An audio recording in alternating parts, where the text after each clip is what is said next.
আমি কাটতে পারবো না।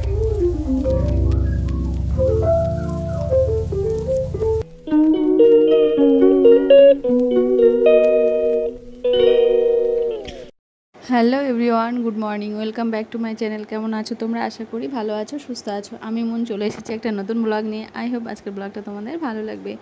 তো কালকে রাতে ইভানের পাপা ফোন করেছিল ওর মাকে, তোর মায়ের একটু শরীরটা খারাপ। তো সেই জন্য আজকে আমরা প্ল্যান করেছি যে আজকে বাড়িতে যাব, একটু মায়ের শরীরটা খারাপ দেখে আসতে যাব আর কি। ঘুম থেকে উঠে তো প্ল্যান তো হয়ে গেল, কিন্তু কখন যাব কে জানে, কারণ এখনও অনেক কাজ। কারণ কোথাও যেতে গেলে অনেক ব্যাগ গোছাতে হয়, এটা করো ওটা করো, মানে সংসারের সমস্ত কাজ গুছিয়ে নিয়ে বেরোতে বেরোতে অনেকটাই দেরি হয়ে যায়।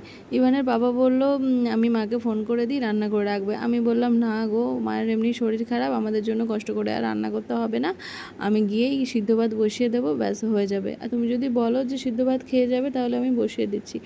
ও বাবা বললো যে না, তাহলে আরও দেরি হয়ে যাবে, খাওয়া দাওয়া করতে গেলে সেই সন্ধ্যা হয়ে যাবে যেতে যেতে, তাহলে দিনে দিনে যাওয়া যাবে। আমার আবার সন্ধ্যাবেলা ক্লাস আছে, আমার আবার ফিরে আবার সে ক্লাস করতে হবে। আমি বললাম ঠিক আছে, তাহলে আমি মানে ফ্রেশ হয়ে স্নানটা করে আসি। তো বললো ঠিক আছে, তাহলে স্নান করে আসো।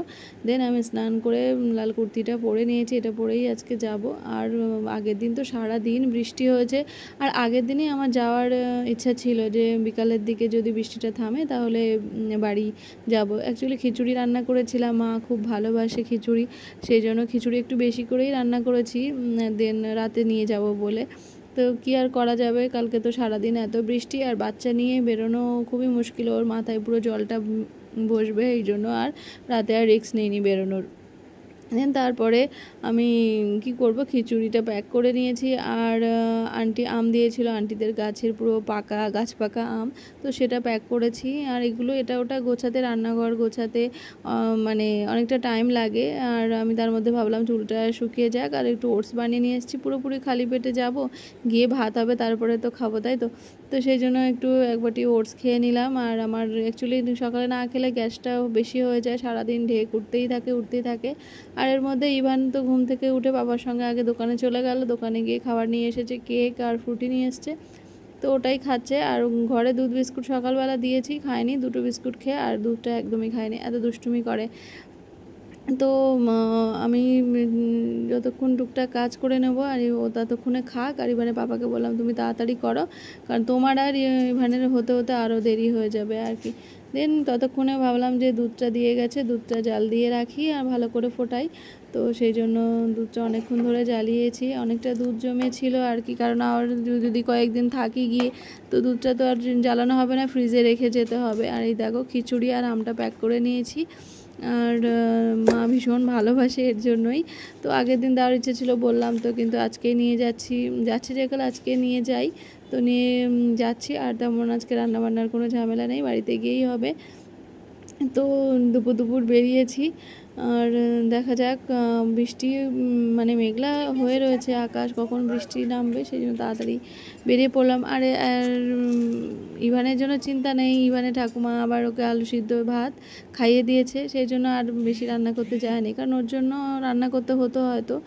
দেন আমরা বেরিয়ে পড়েছি, ইভানের বাবা আগে যাচ্ছে হচ্ছে পেট্রোল পাম্পে, তো ওখান থেকে তেল ভরে দেন যাব হচ্ছে বাড়িতে।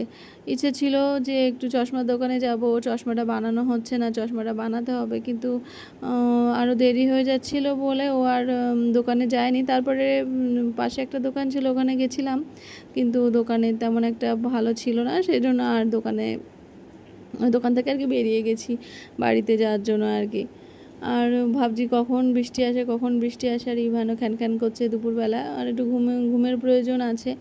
আর জানোই তো আমার ছেলেটার কত মানে করে রাখি, মানে চোখে রাখি, একটা পিঁপড়া পর্যন্ত কামড়াতে দিই না। আর ও যেটা বলে, যেভাবে বলে সেভাবে আর কি শোনার চেষ্টা করি, কিন্তু এত বড় একটা ক্ষতি হয়ে যাবে কখনো বুঝতে পারিনি। কারণ মানে তোমাদেরকে বলছি একটু পরে মানে কি হয়েছিল, মানে কি বলবো, আমার ছেলে কান্না করে ঠিক আছে, কিন্তু অন্য কোনো তেমন একটা কোনো দুষ্টুমি করে না, যা করে আমার সঙ্গেই করে, অন্য কারোর ক্ষতি করা বা কোনো ভাঙচুর করা কোনো কিছুই করে না। কিন্তু ওর সমস্যা হচ্ছে ও একটু মানুষকে বেশি ভালোবাসে, লোকের কাছে যাবে। আচ্ছা বলো, সেই মানুষটা তো ওকে পছন্দ নাও করতে পারে, তাই না? কিন্তু ও কি বলবো, ছোট মানুষ, বোঝে না। তো তারপরেই দেখো আমরা বাড়িতে চলে এসেছি। বাড়িতে আসার সঙ্গে সঙ্গেই মানে ওর ঠাকুমার ঘর, এটাই ঘরে বসেছি। বললাম বাবা তুমি বসো, আমি উপরে ঘরটা খুলে আসি আগে। ও বসবে না, ও নিচে থাকতেই চায় না, ও ঠাকুমার কাছে যেতে চায় না, একদমই যেতে চায় না, জানি না কেন, তোমাদের আগেও বলেছি।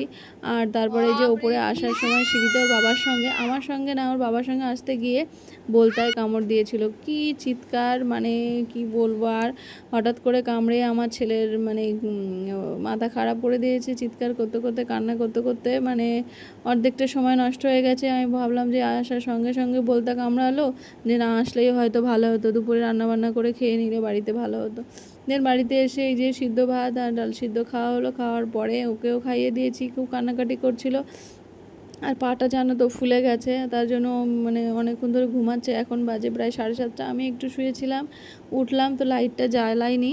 আর ইভানের বাবা তো আবার গেছে ক্লাস করাতে বাড়িতে, তো ক্লাস করে আসবে। আর ততক্ষণে প্রচণ্ড কান্না করছিল, ঘুম থেকে উঠে পায়ে যেহেতু ব্যথা হয়েছে, ফুলেছে। তারপরে ওর ঠাকুমার ঘরে এনে বসিয়েছি, তাও একা একা বসবে না, থাকবে না ও, মানে ওই বাড়িতেই যেতে চাইছে।